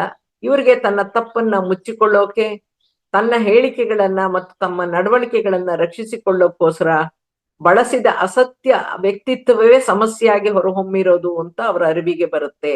ಅವು ಯಾವುದು ಸತ್ಯ ಅಲ್ಲ ಅನ್ನೋದು ಗೊತ್ತಾಗತ್ತೆ. ಸ್ಥಿತಿಗತಿಗಳಿಗೆ, ಹೇಳಿಕೆಗಳಿಗೆ ಪ್ರತಿಭಟನೆ ವ್ಯಕ್ತಪಡಿಸಲ್ಲ ಅವರು. ಗಹನವಾಗಿ ಯೋಚಿಸಿದಾಗ, ಚಿಂತನೆ ಮಾಡಿದಾಗ ಪ್ರಾಪಂಚಿಕ, ದೈಹಿಕ, ಆರ್ಥಿಕ ಹಾಗೂ ದೇಹ ಸೌಖ್ಯಕ್ಕಾಗಿ ಮಾಡದಂತ ಎಲ್ಲಾ ಸಾಧನೆಗಳು, ಲಭ್ಯವಾದ ಬಿರುದು ಬಾವರಿಗಳೆಲ್ಲವೂ ಕೂಡ ಸ್ಪರ್ಧಾತ್ಮಕ, ತಾತ್ಕಾಲಿಕ ಮತ್ತು ವ್ಯರ್ಥ ಅಂತ ಅನ್ಸಕ್ ಶುರುವಾಗುತ್ತೆ. ಹಾಗಾಗಿ ಇಂತಹ ಆತ್ಮಗಳು ಜೀವನಕ್ಕೆ ಬೇಕಿರುವಷ್ಟು ಸಾಕಾಗುವಷ್ಟರಲ್ಲಿ ಇರೋದಕ್ ಮಾತ್ರನೇ ತೊಡಗಿಸ್ಕೊಳ್ತಾರೆ. ಸ್ಪರ್ಧೆಯಲ್ಲಿ ಭಾಗವಹಿಸೋರಿಗೆ ಅಡ್ಡಿ ಆಗದಂತೆ ಪಕ್ಕ ಕುಡಿತಾರೆ. ಹುಟ್ಟಿನ ಉದ್ದೇಶವನ್ನ ಪೂರ್ತಿ ಮಾಡ್ಕೊಳ್ಬೇಕು ಅನ್ನೋ ಉದ್ದೇಶ ಇರೋದ್ರಿಂದ ಹೆಚ್ಚು ಸಮಯ ಅದರಲ್ಲಿ ತೊಡಗಿಸ್ಕೊಳ್ಳೋಕೆ ಅನುಕೂಲಕರವಾಗಿರುವಂತಹ ವ್ಯಕ್ತಿಯನ್ನೇ ಆಯ್ಕೆ ಮಾಡ್ಕೋತಾರೆ. ಲಾಭದಾಯಕ ಸಂಭಾವಿತ ಹುದ್ದೆಗಳಲ್ಲಿ ಅಂದ್ರೆ profit oriented and remunerative jobs ನಲ್ಲಿದ್ದವರು ಕೆಲಸಕ್ಕೆ ರಾಜೀನಾಮೆ ಕೊಟ್ಟು ಆಧ್ಯಾತ್ಮಿಕ ಸಾಧನೆಯಲ್ಲಿ ತೊಡಗ್ತಾರೆ. ಕಲೆ, ಅಧ್ಯಾತ್ಮ, ತತ್ವಶಾಸ್ತ್ರ ಇವರ ಇಷ್ಟವಾದ ವಿಷಯಗಳಾಗಿರುತ್ತೆ. ಮನಸ್ಸನ್ನ ಆಗಾಗ್ಗೆ ಸಂಪೂರ್ಣವಾಗಿ ಶೂನ್ಯ ಸ್ಥಿತಿಗೆ ಕೊಂಡೊಯ್ಯಬಲ್ಲವರಾಗಿರ್ತಾರೆ. ಶೂನ್ಯತೆಯಲ್ಲಿ ಆನಂದವನ್ನ ಅನುಭವಿಸುವವರಾಗಿರ್ತಾರೆ. ಜೀವನ ಅನ್ನೋದು ಒಂದು ಸಮಸ್ಯೆನೇ ಅಲ್ಲ. ನಮ್ಮನ್ನ ನಾವು ರಕ್ಷಿಸಿಕೊಳ್ಳೋಕೆ, ನಮ್ಮ ತಪ್ಪುಗಳನ್ನ, ಸುಳ್ಳನ್ನ ಮುಚ್ಚಿಟ್ಟುಕೊಳ್ಳೋಕೆ, ನಾವಾಡಿದ ಮಾತುಗಳು, ನಮ್ಮ ವ್ಯಕ್ತಿತ್ವಗಳೇ ಸಮಸ್ಯೆಗಳಿಗೆ ಕಾರಣನೇ ಹೊರತು ಸಮಸ್ಯೆಗಳು ತನ್ನಂತೆ ತಾನೇ ರೂಪುಗೊಳ್ಳಲ್ಲ. ಎಲ್ಲಕ್ಕೂ ನಾವೇ ಕಾರಣರು ಅನ್ನೋದ ವಿಷಯ ಮನವರಿಕೆ ಆಗುತ್ತೆ. ಗುಂಪಿನಲ್ಲೂ ಸಾಧಕರ, ಸಿದ್ಧ ಪುರುಷರ, ಆತ್ಮಜ್ಞಾನಿಗಳ ಇರುವಿಕೆಯನ್ನ ಗ್ರಹಿಸುವಂತವರಾಗ್ತಾರೆ. ಅವ್ರುಗಳು ತುಂಬಾ ವಾದ ಮಾಡೋದಾಗ್ಲಿ, ಯಾವುದೇ ತತ್ವ ಸಿದ್ಧಾಂತವನ್ನು ಹಿಡಿದು ತಾರ್ಕಿಕವಾಗಿರೋದಾಗ್ಲಿ ಅಪರೂಪ. ಅವರು ವಿಶುದ್ಧ ಚಕ್ರದಲ್ಲಿರ್ತಾರೆ. ಇನ್ನು 6ನೇದು ವಿಮುಕ್ತಾತ್ಮ, ರಿಯಲೈಸ್ಡ್ ಎನ್ಲೈಟೆಂಡ್ ಸೋಲ್. ಈ ಆತ್ಮಸ್ಥಿತಿಯಲ್ಲಿರೋರು ಆತ್ಮಜ್ಞಾನವನ್ನ ಸಂಪಾದಿಸ್ಕೊಂಡು ತಾವಾಗಿ ಅರಿಹಂತರಾಗಿ ಅಂದ್ರೆ ಬೋಧಿಸತ್ವರಾಗಿ ವೃದ್ಧಾತ್ಮಗಳನ್ನ ವಿಮುಕ್ತರನ್ನಾಗಿ ಮಾಡಕ್ಕೆ ಶ್ರಮಿಸ್ತಾ ಇರ್ತಾರೆ. ಇವರೇ ಧ್ಯಾನದಲ್ಲಿ ನಮಗ್ ಕಾಣಿಸುವಂತ ಆಸ್ಟ್ರಲ್ ಮಾಸ್ಟರ್ಸ್. ಆಧ್ಯಾತ್ಮಿಕ, ಆತ್ಮ ಸಂಬಂಧಿತ ವಿಷಯ ವಿಚಾರಗಳನ್ನ ಪೂರ್ಣವಾಗಿ ತಿಳ್ಕೊಂಡು, ಅಖಂಡ ಸತ್ಯಗಳನ್ನ ತಿಳ್ಕೊಂಡು, ಸತ್ಯವಾಗಿ ನಡೆದು ಸತ್ಯವನ್ನ ಸೂಕ್ಷ್ಮದಲ್ಲೂ ತಿಳಿಸುವಂತಹವ್ರು ಇವರುಗಳು ಆತ್ಮಜ್ಞಾನಿಗಳಾಗಿ, ಆತ್ಮ ಪ್ರಜ್ಞಾನಿಗಳಾಗಿ, ಆತ್ಮವಿಜ್ಞಾನಿಗಳಾಗಿ ಇವರ ಕಲಿಕೆ, ಜ್ಞಾನ ಮತ್ತು ಅನುಭವವನ್ನ ಪರಿಪೂರ್ಣಗೊಳಿಸ್ಕೊಂಡಿರೋರು. ಇವರಿಗೆ ಆಗಿಂದಾಗೆ ಟೆಲಿಪತಿಕ್ ರ್ಯಾಪೋರ್ಟ್ ಇರುತ್ತೆ, ಸೈಕಿಕ್ ಯೂನಿಯನ್ ಸಂಭವಿಸ್ತಾ ಇರುತ್ತೆ. ಅಂದ್ರೆ ಟೆಲಿಪತಿ ಶಕ್ತಿ ಮತ್ತು ದೂರ ಮನಸ್ಪರ್ಶಕ್ಕೆ ಲಿಂಕ್ ಆಗಬಲ್ಲವರಾಗಿದ್ದು ಆತ್ಮಗಳ ಸಂಬಂಧ ಹೊಂದಿ ಸಂಭಾಷಣೆಯಲ್ಲಿ ತೊಡಗ್ತಾ ಇರ್ತಾರೆ. ಕಮ್ಯುನಿಕೇಶನ್ ಮಾಡಕ್ಕೆ ಸಾಧ್ಯವಾಗ್ತಾ ಇರುತ್ತೆ. ಸಾಮಾನ್ಯವಾಗಿ ಜನರಲ್ಲಿ ಒಂದು ತಪ್ಪು ಕಲ್ಪನೆ ಇರುತ್ತೆ, ಮಾನವ ಸತ್ತ ಮೇಲೇನೆ ಮೋಕ್ಷ ಸಾಕ್ಷಾತ್ಕಾರ ಜ್ಞಾನೋದಯ ಉಂಟಾಗೋದು ಅಂತ ತಪ್ಪು ಒಂದು ಕಲ್ಪನೆ ಇದೆ. ಮಾನವ ಜೀವಂತವಾಗಿರುವಾಗ್ಲೇನೆ ಬುದ್ಧನಂತೆ ಜ್ಞಾನೋದಯ ಪಡೆದು ಜೀವನ್ ಮುಕ್ತನಾಗಬಹುದು. ಅದಕ್ಕೆ ಬೇಕಿರೋದು ಜೀವಂತವಿರುವಾಗ್ಲೇನೆ ಆಧ್ಯಾತ್ಮದ ಅರಿವನ್ನ ಪಡೆದು ಜ್ಞಾನ ಸಾಧನೆ ಮಾಡಿ ವಿಮುಕ್ತಾತ್ಮರಾಗ್ಬಹುದು. ಇವರು ಆಜ್ಞಾ ಚಕ್ರದಲ್ಲಿರೋರಾಗಿರ್ತಾರೆ. 7ನೇ ಹಂತ ಆಜ್ಞಾ ಚಕ್ರ ಸ್ಥಿತಿಯಿಂದ ಸಹಸ್ರಾರ ಸ್ಥಿತಿಗೇರಿ ಜ್ಞಾನ ಚಕ್ಷು ತೆರೆಸ್ಕೊಂಡು ಮಾನವ ಮಾಧವನಾಗೋದು, ಪರಮಾತ್ಮನ ಹಂತಕ್ಕೇರೋದು. ಇದಿಷ್ಟು ಭೂಮಂಡಲದಲ್ಲಿರೋ ಮಾನವನ ಆತ್ಮ ವಿಕಸನದ 7 ಹಂತಗಳು. ಚಕ್ರಸ್ಥಿತಿಯ ಮೂಲಕ ಆಧ್ಯಾತ್ಮಿಕ ಬೆಳವಣಿಗೆ ಹೇಗೆ ಅಂತ ನೋಡೋದಾದ್ರೆ, ಮಾನವ ಹೇಗೆ ಮಾಧವನಾಗ್ಬೋದು ಅಂದ್ರೆ, ಮೂಲಾಧಾರ ಚಕ್ರದಿಂದ ಪ್ರಾರಂಭವಾದ ನಮ್ಮ ಆಧ್ಯಾತ್ಮಿಕ ಪಯಣ ಶೈಶವಾತ್ಮವಾಗಿ ಕರ್ಮಭೂಮಿಗೆ ಬಂದ ಆತ್ಮ ತನ್ನ ಜೀವನ ಪಯಣದಲ್ಲಿ ಪ್ರಾಪಂಚಿಕ ಜ್ಞಾನದ ಜೊತೆಗೆ ದೈವಿ ಗುಣಗಳನ್ನ ಬೆಳೆಸ್ಕೊಂಡು ಆಧ್ಯಾತ್ಮದಲ್ಲಿ ಆಸಕ್ತಿ ಮೂಡಿಸ್ಕೊಂಡು ಆತ್ಮಜ್ಞಾನ ಪಡ್ಕೊಂಡು ಪಡೆದ ಆಧ್ಯಾತ್ಮಿಕ ಜ್ಞಾನವನ್ನ ಆತ್ಮವಿಜ್ಞಾನವಾಗಿ ಆತ್ಮ ಪ್ರಜ್ಞಾನವನ್ನಾಗಿ ತೊಡಗಿಸ್ಕೊಂಡು ಅಂತಿಮವಾಗಿ ಮಾನವ ತಿಳಿಬೇಕಾದ ಆತ್ಮವಿಜ್ಞಾನವನ್ನ ಅರಿತು ಹಂತ ಹಂತವಾಗಿ ಮೇಲ್ಮುಖವಾಗಿ 6 ಚಕ್ರಗಳನ್ನು ದಾಟಿ ವಿಮುಕ್ತಾತ್ಮನಾಗಬಹುದಾದ ಸಹಸ್ರಾರ ಸ್ಥಿತಿಗೇರಿ ಪರಮಾತ್ಮನಾಗಬಹುದಾದ ಜೀವನ ಪಯಣನೇ ಮುಕ್ತಿ. ವಿಕಸಿತಗೊಂಡ ಆತ್ಮಸ್ಥಿತಿಯೇ ರಿಯಲೈಸ್ಡ್ ಎನ್ಲೈಟೆಂಡ್ ಸೋಲ್. ಪತ್ರಿಸರು ಈ ಆತ್ಮ ವಿಕಸನವನ್ನ ಇನ್ನೊಂದು ಸರಳ ರೀತಿನಲ್ಲೂ ಕೂಡ ವಿವರಿಸಿದ್ದಾರೆ. ಏನಂದ್ರೆ, ಸುಲಭವಾಗಿ ಹೇಳ್ತಾರೆ, ಮೂಲಾಧಾರ ಚಕ್ರ ಸ್ಥಿತಿಯಲ್ಲಿರೋರು ನಾಸ್ತಿಕರು, ಸ್ವಾಧಿಷ್ಠಾನ ಚಕ್ರ ಸ್ಥಿತಿಯಲ್ಲಿರೋರು ಪಂಡಿತರು, ಅಹಂಕಾರಿಗಳು, ವಿತಂಡವಾದ ಮಾಡೋರು. ಮಣಿಪುರ ಚಕ್ರ ಸ್ಥಿತಿಯಲ್ಲಿರೋರು ಧಾರ್ಮಿಕ ಒಲವನ್ನ ಬೆಳೆಸ್ಕೊಳ್ತಾರೆ. ಆಧ್ಯಾತ್ಮಿಕ ಅನುಭವ ಮತ್ತು ಅನುಭೂತಿಗಳು ಹಿತ ಅನ್ಸಲ್ಲ ಅವ್ರಿಗೆ. ಭೌತಿಕ ದೇಹದ ಮೇಲೆ ಅತಿಯಾದ ಒಲವಿರುತ್ತವ್ರಿಗೆ. ಅನಾಹತ ಚಕ್ರ ಸ್ಥಿತಿಯಲ್ಲಿರೋರು ವೇದಾಂತಿಗಳು, ಗ್ರಂಥಜ್ಞಾನಿಗಳು, ಪಂಡಿತರು. ಅವರು ಅನುಭವ ಪೂರ್ವಕವಾದ ಜ್ಞಾನ ಇಲ್ಲದೆ ಇರೋರು, ಧ್ಯಾನ ಮಾಡದೇ ಇರೋರು. ವಿಶುದ್ಧ ಚಕ್ರ ಸ್ಥಿತಿಯಲ್ಲಿರೋರು ಧ್ಯಾನ ಸಾಧಕರು, ದಿವ್ಯ ಚಕ್ಷುವನ್ನ ಉತ್ತೇಜಿಸಿಕೊಂಡಿರೋರು, ಆತ್ಮಜ್ಞಾನಿಗಳು, ಆತ್ಮ ಪ್ರಜ್ಞಾನಿಗಳು. ಆಜ್ಞಾ ಚಕ್ರ ಸ್ಥಿತಿಯಲ್ಲಿರೋರು ಸಿದ್ಧತ್ವದ ಸ್ಥಿತಿಯಲ್ಲಿರ್ತಾರೆ, ಜ್ಞಾನಿಗಳಾಗಿರ್ತಾರೆ. ಆದ್ರೆ ಜ್ಞಾನದಿಂದ ಪ್ರಜ್ಞಾನ ಅಂದ್ರೆ ಆಚರಣೆಯಲ್ಲಿದ್ದು ಸಾಧನೆಯಲ್ಲಿರೋರು. ಪ್ರಜ್ಞಾನದಿಂದ ವಿಜ್ಞಾನವನ್ನಾಗಿ ಪರಿವರ್ತಿಸದೆ ಹೋದ್ರೆ ಆಜ್ಞಾ ಚಕ್ರದಲ್ಲೇ ಸಿಲುಕೊಂಡ್ಬಿಡ್ತಾರೆ. ಅದನ್ನೇ ಶ್ರೀಕೃಷ್ಣ 6ನೇ ಚಕ್ರವಾದ ಬ್ರಹ್ಮಲೋಕದಲ್ಲಿ ಇದ್ರೂನು ನಾನಿರೋ ಸತ್ಯಲೋಕ ಅಂದ್ರೆ ಸಹಸ್ರಾರ ಸ್ಥಿತಿ ತಲುಪದ ವಿನಃ ನಿನಗೆ ಜನನ ಮರಣಗಳು ಅನ್ನೋ ಚಕ್ರ ಭ್ರಮಣ ತಪ್ಪುದು ಅಂತ ಶ್ರೀಕೃಷ್ಣ ಹೇಳಿದ್ದಾನೆ. ಸಹಸ್ರಾರ ಸ್ಥಿತಿ ಅಂದ್ರೆ ಸತ್ಯಲೋಕ. ಇಲ್ಲಿ ಬುದ್ಧತ್ವದ ಸ್ಥಿತಿ ತಲುಪಿರೋರು, ಮುಕ್ತಿ ಸಾಧಿಸಿರೋರು ಆತ್ಮವಿಜ್ಞಾನಿಗಳು. ಅಂದ್ರೆ ಮೂಲವಾದ ನಾಸ್ತಿಕ ಸ್ಥಿತಿಯಿಂದ ಅತ್ಯಂತ ವಿಶಿಷ್ಟವಾದ ಅನಂತವಾದ ಆತ್ಮವಿಜ್ಞಾನ ಸ್ಥಿತಿಗೆ ಒಂದು ಆತ್ಮ ಬೆಳೆದಿದೆ ಅಂತ ಅರ್ಥ. ಇದೇ ಆಧ್ಯಾತ್ಮಿಕ ಬೆಳವಣಿಗೆ. ಪತ್ರಿಸರ ಆತ್ಮೋದ್ಧಾರದ ಬಗ್ಗೆ, ಆತ್ಮ ವಿಕಸನದ ಬಗ್ಗೆ ಹೇಳಿರುವಂತ ಒಂದು ಸಾರಾಂಶ ಏನಂದ್ರೆ, ಪಿರಮಿಡ್ ಸ್ಪಿರಿಚುವಲ್ ಸೊಸೈಟಿ ಮಾಸ್ಟರ್ಸ್ ಎಲ್ಲಾರೂನು ಆತ್ಮವಿಜ್ಞಾನ ಅಭಿಲಾಷಿಗಳು, ಆತ್ಮವಿಜ್ಞಾನ ನಿಷ್ಣಾತರು, ಅನೇಕಾನೇಕ ಲೋಕಗಳಿಗೆ ಸಂಬಂಧಿಸಿದವರು, ಕೊನೆಯ ಜನ್ಮದಲ್ಲಿ ಇರೋರು. ಅತಿ ಸುಲಭ ಸರಳ ಸಹಜ ಆನಾಪಾನ ಸತಿ ಧ್ಯಾನ ವಿಧಾನವನ್ನ ಪ್ರತಿಪಾದಿಸ್ತಾ ಇರೋರು, ಬೋಧಿಸ್ತಾ ಇರೋರು, ಆತ್ಮವಿಜ್ಞಾನವನ್ನೇ ಅಭ್ಯಾಸ ಮಾಡಿಸ್ತಿರೋದು. ಧ್ಯಾನ ಕಲೀರಿ, ಧ್ಯಾನ ಸಾಧನೆ ಮಾಡಿ ಆತ್ಮೋದ್ಧಾರ ಮಾಡ್ಕೊಳ್ಳಿ ಅನ್ನೋ ಕಿವಿ ಮಾತನ್ನ ಪ್ರತಿಯೊಬ್ಬರಿಗೂ ಹೇಳ್ತಾ ಇದ್ದಾರೆ. ಈ ಆನಾಪಾನ ಸತಿ ಧ್ಯಾನದಿಂದಾನೇ ನಿಮ್ಮ ದಿವ್ಯ ಚಕ್ಷು ತೆರ್ಕೊಳ್ಳುತ್ತೆ. ಯಾರು ದಿವ್ಯ ಚಕ್ಷುಗಳ ಮೂಲಕನೇ ದಿವ್ಯ ಲೋಕಾನುಭವಗಳನ್ನ ಪಡಿತಾರೋ ಅವರು ಜ್ಞಾನಿಗಳು. ಒಬ್ಬ ಜ್ಞಾನಿಯೇ ನಂತರ ಬೋಧಕನಾಗ್ತಾನೆ, ಪರಿಶೋಧಕನಾಗ್ತಾನೆ. ಈ ಬೋಧನೆ ಮತ್ತು ಪರಿಶೋಧನೆಗಳ ಮೂಲಕ ಮಾತ್ರನೇ ಆತ್ಮಜ್ಞಾನ ಅನ್ನೋದು ಪ್ರಜ್ಞಾನವಾಗಿ ನಂತರ ಆತ್ಮವಿಜ್ಞಾನವಾಗಿ ಪ್ರಕಾಶಗೊಳ್ಳೋದು. ಆಗ್ಲೇ ಅವನು ಬುದ್ಧನಾಗೋದು ಅಂತ ಹೇಳಿದ್ದಾರೆ ಅಂತ ಹೇಳ್ತಾ, ಈ ದಿನ ಆತ್ಮವಿಕಸನದ ಹಂತಗಳ ಬಗ್ಗೆ ನಿಮ್ಗೆಲ್ಲ ತಿಳಿಸೋಕೆ ಅವಕಾಶ ಮಾಡಿಕೊಟ್ಟಂತ ಮಹಾವತಾರ ಟಿವಿಯ ಡಾಕ್ಟರ್ ರಂಗನಾಥ್ ಸರ್ಗೆ ಧನ್ಯವಾದಗಳನ್ನ ಅರ್ಪಿಸ್ತಾ, ನನ್ನ ಆತ್ಮ ಗುರುಗಳಾದ ಪತ್ರಿ ಸರ್ಗೆ ವಂದಿಸ್ತಾ ಆತ್ಮವಿಕಸನ ಕುರಿತು ನನ್ನ ಮಾತನ್ನ ಇಂದಿಗೆ ಮುಗಿಸ್ತಾ ಇದ್ದೀನಿ. ಒಂದು ಅನೌನ್ಸ್ಮೆಂಟ್ ಮಾಡಕ್ ಇಷ್ಟಪಡ್ತೀನಿ. ಇದೇ 14ನೇ ಜೂನ್ ಭಾನುವಾರದ ದಿವಸ ಒಂದು ದಿನದ ಸ್ವಯಂ ಸಲಹೆ ದೂರ ಮನಸ್ಪರ್ಶ ಕುರಿತು ಅಂದ್ರೆ ಆಟೋ ಸಜೆಷನ್ ಮತ್ತು ಟೆಲಿಪತಿ ಕುರಿತು ಒಂದು ದಿನದ ಪ್ರಾತ್ಯಕ್ಷಿಕ ಶಿಬಿರವನ್ನ ಮಹಾವತಾರ್ ಫೌಂಡೇಶನ್ ಆಯೋಜಿಸಿದ್ದಾರೆ. ಮನೋಶಕ್ತಿಯಲ್ಲಿ ಅಂತಾರಾಷ್ಟ್ರೀಯ ಸಂಸ್ಥೆ ಸಿಲ್ವಾ 2000 ನಿಂದ ಪದವಿಯನ್ನ ಪಡೆದಿರೋ ನಾನು ಆ ಒಂದು ದಿನದ ಶಿಬಿರವನ್ನ ನಡೆಸ್ಕೊಡ್ತಾ ಇದ್ದೀನಿ. ಆ ಟೆಲಿಪತಿ ಶಿಬಿರ ನಡೆಸೋದ್ರ ಹಿಂದೆ ಪತ್ರಿ ಸರ್ ಅವರ ಆದೇಶನೂ ಇದೆ. ನಾವೆಲ್ರೂ ಧ್ಯಾನಿಗಳು. ನಾವು ಧ್ಯಾನ ಮಾಡ್ತಾನೂ ಇದೀವಿ, ಆದ್ರೂ ಅನಾರೋಗ್ಯನೂ ಸೇರಿದಂಗೆ 10 ಹಲವು ಸಮಸ್ಯೆಗಳಿವೆ. ಎಷ್ಟೋ ಸಮಸ್ಯೆಗಳನ್ನ ಎದುರಿಸಕ್ಕಾಗ್ದೇನೆ ಒದ್ದಾಡ್ತಾನೂ ಇದೀವಿ, ಬಗೆಹರಿಸಕ್ಕೂ ಆಗ್ತಾ ಇಲ್ಲ.